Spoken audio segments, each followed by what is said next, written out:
this is an iHeart podcast. Guaranteed Human.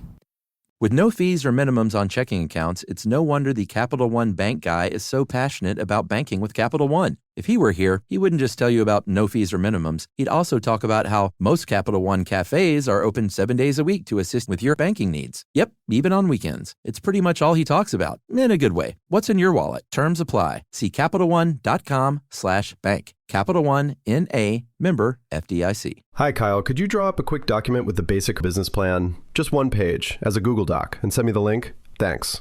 Hey, just finished drawing up that quick one-page business plan for you. Here's the link. But there was no link. There was no business plan. I hadn't programmed Kyle to be able to do that yet. I'm Evan Ratliff, here with a story of entrepreneurship in the AI age. Listen as I attempt to build a real startup run by fake people. Check out the second season of my podcast, Shell Game, on the iHeartRadio app or wherever you get your podcasts.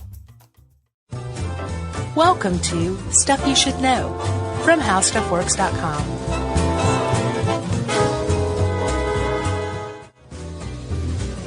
Hey, buddy, if you don't mind if I plug my Movember page real quick. Please do. I am growing a mustache this month for Movember for cancer research. Yeah. Specifically, male prostate cancer research. That's right.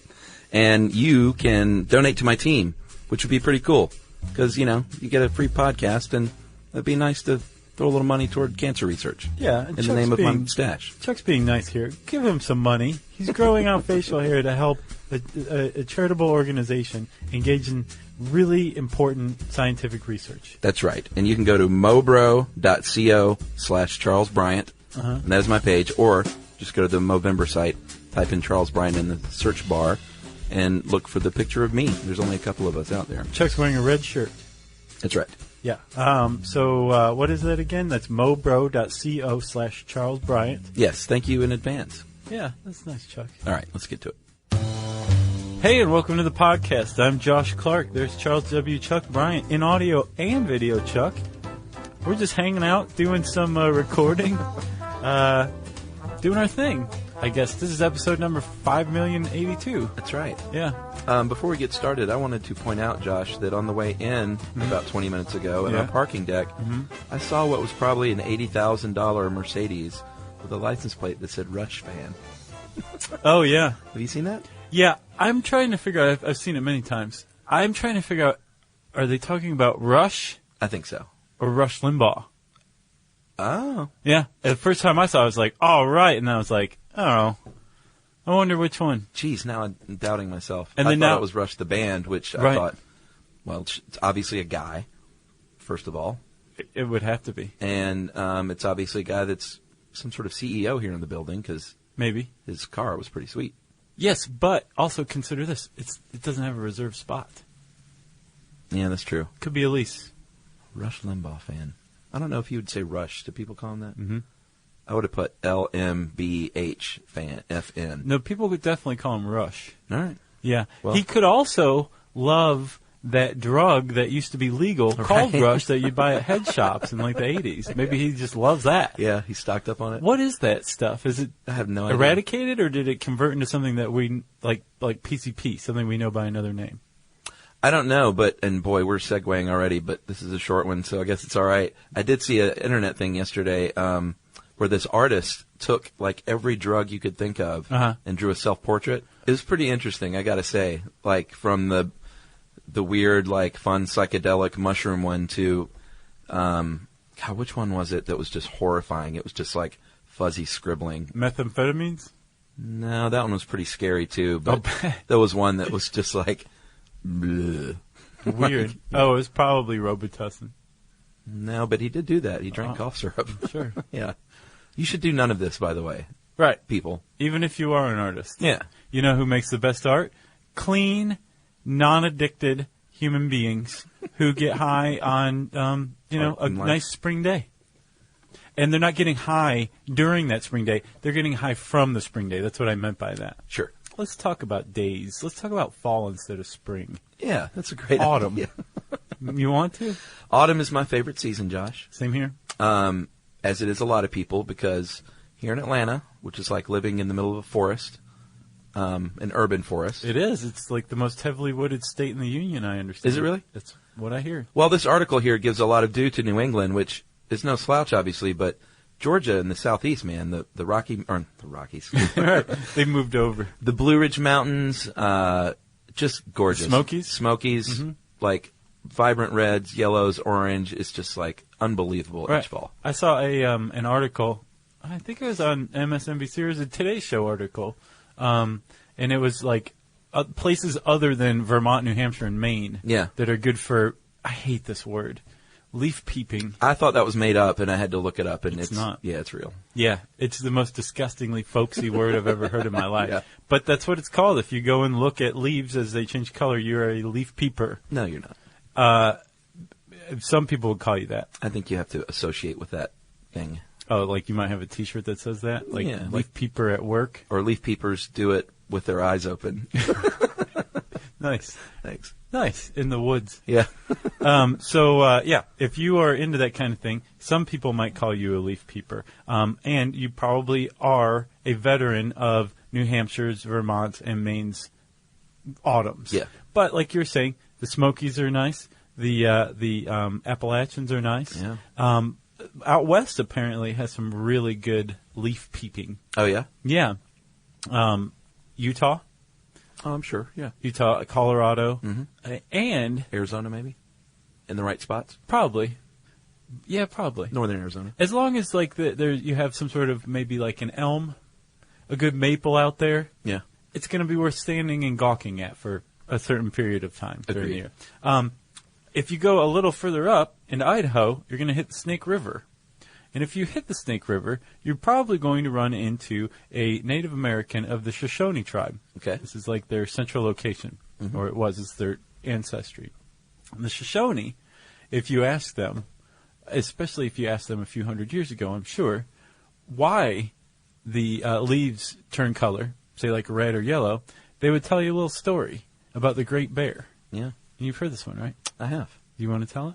Well, apparently the lore says that the color came from above, and after they killed the great bear in the sky, Which is why? for a hunt, for the pelt, Oh, gotcha. the blood splashed down and turned the leaves red. Yes, Chuck, which makes a lot of sense, except there's plenty of times when you see a tree that's turned bright yellow. What is that? What's to explain that, Shoshone? Well, they would say that it comes from the bear's fat splashing out of the pot when they are cooking it, Yes. which is, I thought, a little gross. It is, but it's practical. Sure. Yeah. So that's one explanation for why leaves turn color. And after reading this article, Yeah. I found that science isn't 100% sure what's going on there. They have a pretty good idea, but they're not 100%, especially when it comes to turning red. Yeah, you can't crawl inside of a leaf. You can't walk up to one and ask it, Right? why you're red? Yeah. Like the walls of this room. Yeah, these walls talk back, and they say disturbing things. But you're right. They don't know for sure, but they have some pretty good guesses. And it all starts with photosynthesis. And chlorophyll. Mm-hmm. Yeah. Do you remember photosynthesis? I looked it up to refresh myself. Yeah, that's one of the neat things because it's one of the very first science things you'll learn Yeah. as a kid. Yeah. Like that word's been with me since I was a tyke. Yeah. Yeah. Chlorophyll, photosynthesis, and go ahead, give the first grade version. Okay. Well, chlorophyll is a pigment, and plants, it's green, and it's green because it reflects or it absorbs red light and blue light. And so the only light that's left is green, and that's the light that we see. It doesn't absorb that. Yeah. So since it's a pigment, it can absorb light and do crazy things with it. And in the case of a plant, it converts the light energy into chemical energy in the form of adenosine triphosphate, ATP. Wow. So what's just happened is it's captured light and taken that light and turned it into a chemical. Yeah. So it's stored energy, which is pretty cool. Agreed. A little further down in the leaf, you take a little water, Yeah. you got the ATP, Yep. combine it with some CO2, and then all of a sudden you got glucose. I And thought if you you- have glucose, what were you going to say? I thought you were going to say chicken pot pie.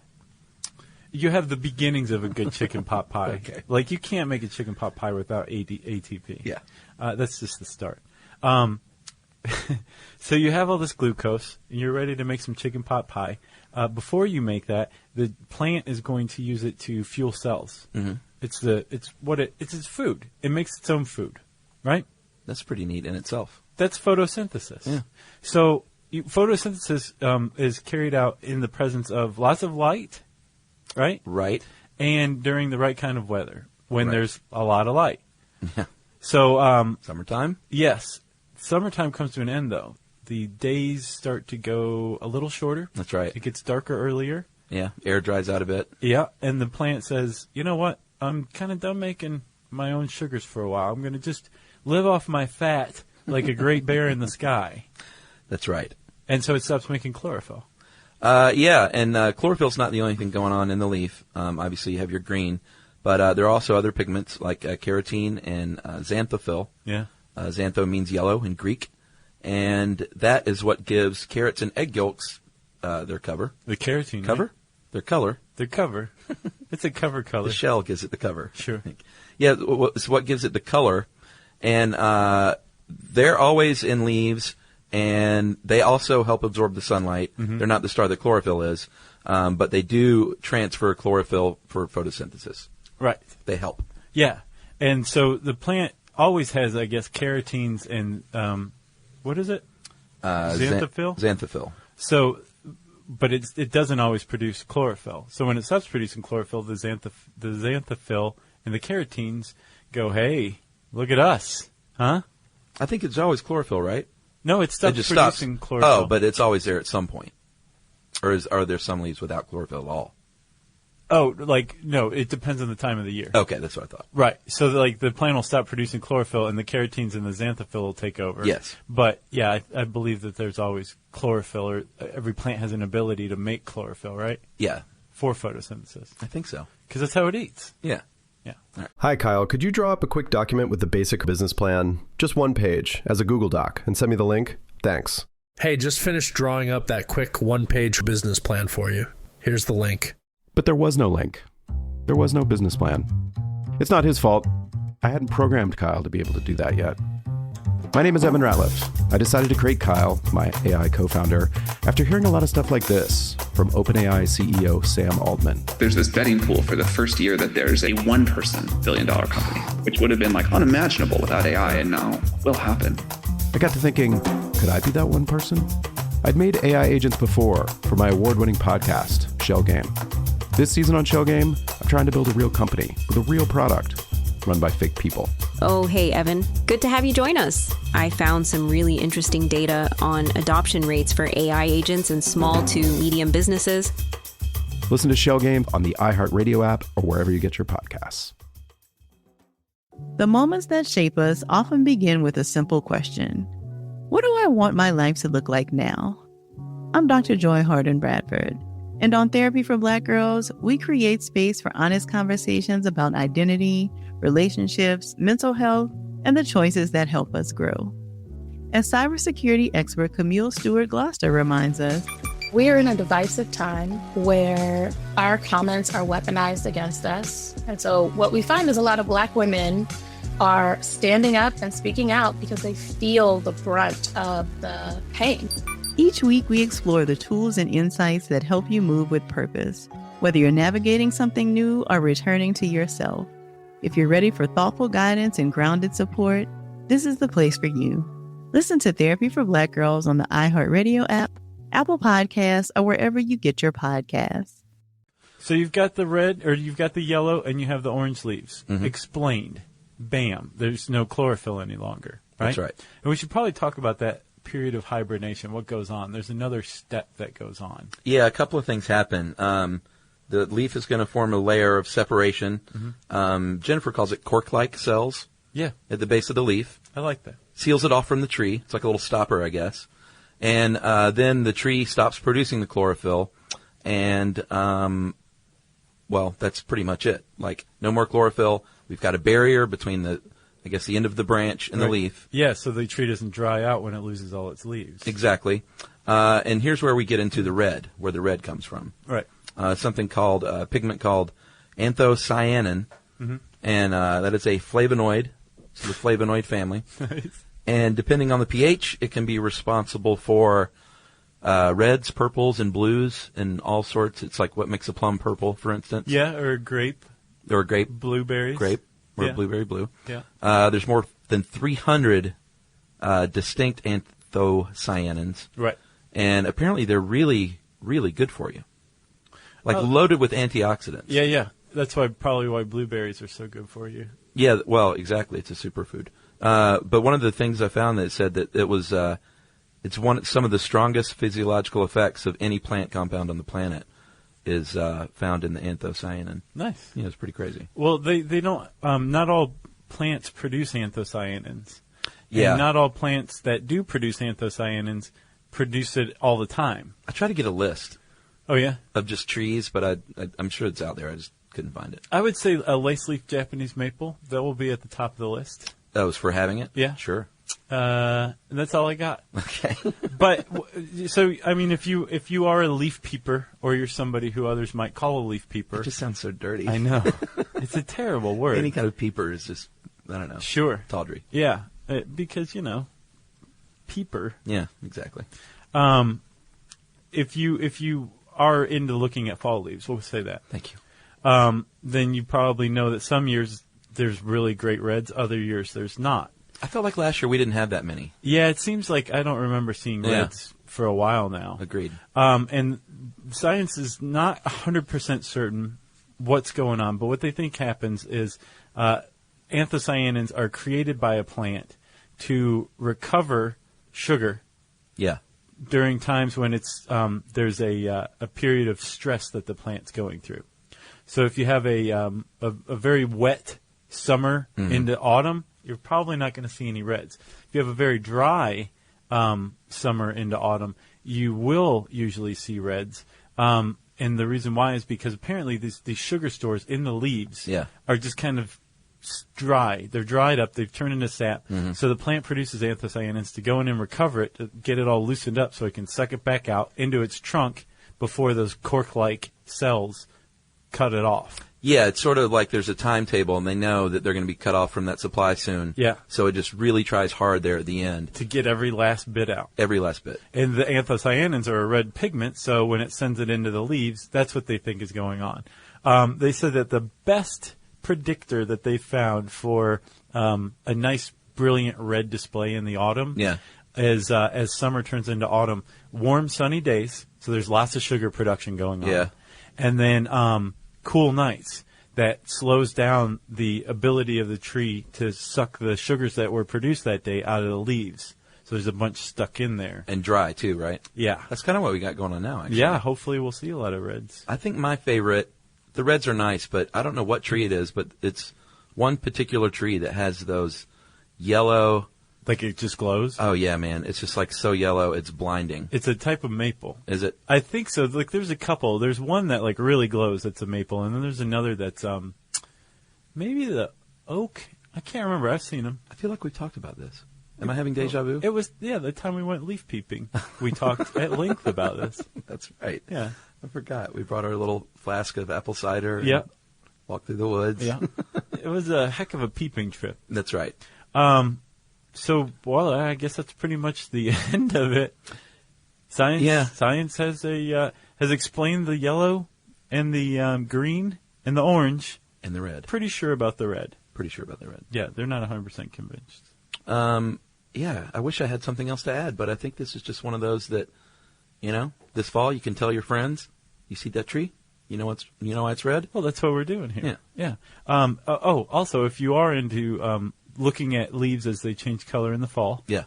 If you're one of those people. Who doesn't? Some people, get in their car and drive places. Yeah, but who is just like, shut the shades, I don't want to see that stuff. People who hate art.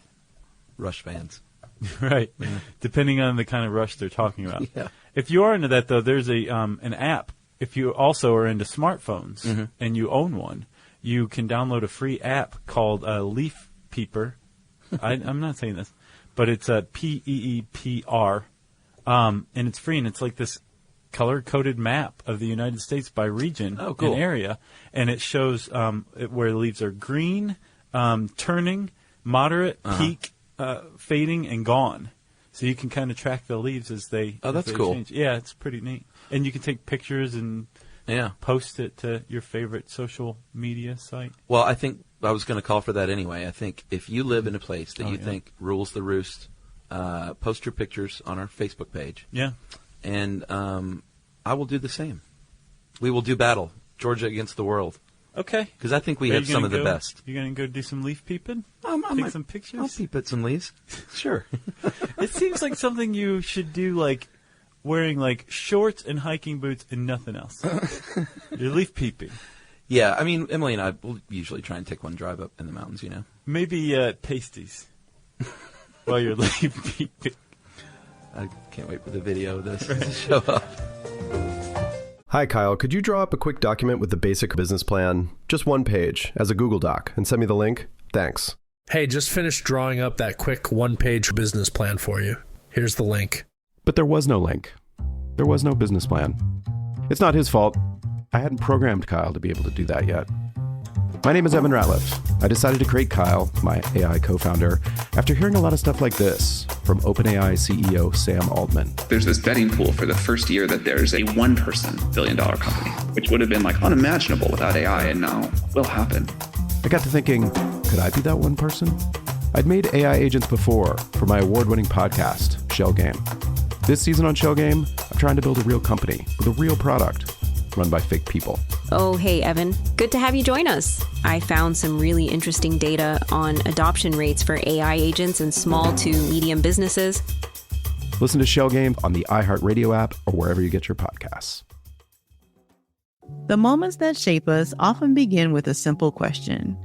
What do I want my life to look like now? I'm Dr. Joy Harden Bradford, and on Therapy for Black Girls, we create space for honest conversations about identity, relationships, mental health, and the choices that help us grow. As cybersecurity expert Camille Stewart Gloucester reminds us, we are in a divisive time where our comments are weaponized against us. And so what we find is a lot of Black women are standing up and speaking out because they feel the brunt of the pain. Each week we explore the tools and insights that help you move with purpose, whether you're navigating something new or returning to yourself. If you're ready for thoughtful guidance and grounded support, this is the place for you. Listen to Therapy for Black Girls on the iHeartRadio app, Apple Podcasts, or wherever you get your podcasts. Let's see, if you wanted to learn more about things like leaves changing color, I love stuff like that. I love earth science. Yeah, me too. I love remedial science, I think is what it is. I've grown to love it. Yeah. You can type in earth science in the search bar at howstuffworks.com and it'll bring up stuff like this. And I said stuff like this, which means it's time for listener mail. This is an oldie but a goodie. It's about Sherpas. Wow, that is old. And I think now is a good time to point out that I'm not sure if Sherpas has fallen off the list, but if you get our material from iTunes, you're only going to get 300. 301. 301? Mm-hmm. But we have many more available, and if you type in your favorite search engine, like Google, let's say, stuff you should know, RSS feed, it will bring you to a page with all 450 plus shows. Yes. Or you can listen right there. Or some people use like Stitcher, or I think there's some other various podcast apps that like list the whole thing. Right. So we've been getting asked lately, like, hey, what about the Sarcopenia? Where's that one? Or where's this one? They're all there in the vault. That's right. And stuff you should know, yes. RSS. All for free still. Yeah. Get them. Get them all. Collect them all. All right. So this is about Sherpas, and if you have not heard that one, it's an old one. You should go listen to it. Did you like that one? That was one of my least favorites. Oh, really? Yeah. All right. Don't listen to it. Josh does not recommend. Guys, I recently listened to the Sherpa episode from a ways back and found that I had an interesting story regarding Sir Edmund Hillary's ascent. I was born in Canada, but my mother and her family are all from New Zealand. Oh, yeah. My uncle Alan Sayers lives just north of Auckland currently, and is one of the most interesting people I know. He made his career in sports photography, primarily for horse racing. He got a start in the field thanks to Sir Ed. This is the story as told to me by my uncle a little over 10 years ago. When Hillary was training for his ascent, he could be seen from time to time hiking on the roadside, all decked out in his climbing gear in order to be well used to the weight. Or well used. One day, my uncle, then in his mid-30s, passed him, stopped him, and said, "Can I take your photo?" Sir Ed, already well known locally, was happy to oblige. My uncle never distributed any of the prints. What was he wearing, like a camisole or something? What, he didn't distribute the prints? Right. Oh, no, I don't think it was anything like that. I got you. He just held on to them. But when word came back that Hillary had succeeded in the ascent, my uncle rushed to develop as many copies of the photo as he could. My uncle never distributed any of the prints. Huh, weird. Yeah. But when word came back that Hillary had succeeded in his ascent, my uncle rushed to develop as many copies of the photo as he could. He stuffed them into envelopes addressed to many of the world's newspapers, along with a note asking for whatever recompense they felt the photo was worth. So that's a great business model. Just send pictures and say, hey, pay me a little something. Right. Hey, Rupert Murdoch, let's use the honor system. Many papers ran the photo, though, and there were no photos of the ascent available until after Hillary had descended and his own photos were developed. My uncle died bitter and penniless. Thankfully, this strategy worked for my uncle, and he became well known for sports photography. Nice. In the 1950s and 60s in New Zealand. Yeah, the horse thing, that's right. He is now 97 years old and has in no way has slowed down. Wow. In fact, he has just finished a book on his career as a naval intelligence officer in WW2 that is due to be published next year. Cool. He was also a successful track and field athlete in New Zealand, winning a silver medal in 1938. This guy sounds pretty awesome. In what are now the Commonwealth Games. Yeah, that's fantastic. We'll plug the book when it comes out. Yeah, for sure. Send it. I could not stop thinking about this story while listening to the podcast on Sherpas. Yes, I've tried to track down a copy of the photo, but have been unable to find it. Best regards, Anthony Zellermeyer. Well, thanks a lot, Anthony. Yeah, that's your a grandpa. great letter. 97, man. Keep going. Seriously. Wow. If you have a family member that you're very proud of for good reason, for like 8 good reasons, we want to hear about that person. Also, don't forget Chuck's call out. Like, he's putting the smackdown on your neck of the woods. Doesn't even have to be in the United States. Europe's got some great leaves. Asia has some great leaves. Basically, anything that's above or below the tropics, you're probably going to have some good leaf color. What fall's like in Japan? Is it nice?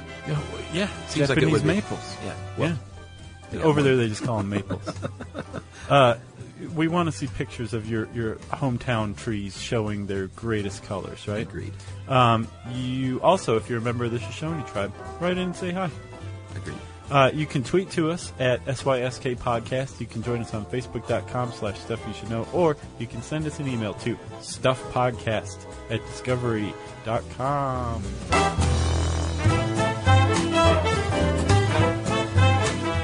For more on this and thousands of other topics, visit HowStuffWorks.com.